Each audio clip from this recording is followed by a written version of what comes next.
दरम्यान या प्रकरणावर विधिमंडळामध्ये वक्तव्य करत असताना मुख्यमंत्री म्हणाले आहेत की श्रद्धा आणि अंधश्रद्धा यातली रेषा कायम धूसर असते।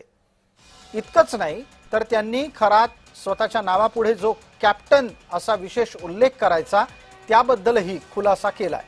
फडणवीस म्हणतात की खरात हा काही कॅप्टन नाहीये।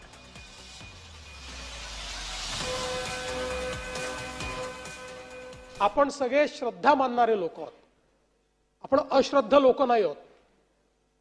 पण श्रद्धा आणि अंधश्रद्धा यांच्यामध्ये खूप छोटी लाईन आहे आणि ती लाईन ज्यावेळेस व्हायलेट होते त्यावेळी काय परिस्थिती होते ते या प्रकरणाने आपण बघितलेलं आहे।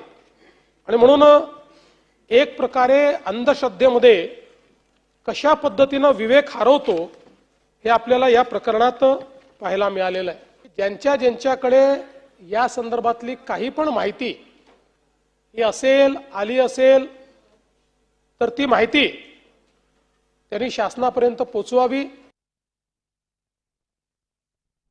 डिजिटल अरेस्ट हे थोतांड आहे। जेवढा भोंदू बाबू खरात आहे तेवढाच भोंदू बाबा हे डिजिटल अरेस्ट करणारे पोलीस आहेत।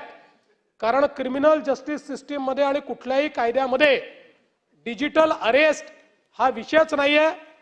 कोणालाही डिजिटल अरेस्टचा कॉल आला तर पहिल्यांदा समजायचं की खरातचा भाऊ कॉल करतोय आणि तात्काळ त्या ठिकाणी पोलिसांना इन्फॉर्म करायचं। हा खरात नाही, त्या खरातकडे पाहून राहिले सगळे।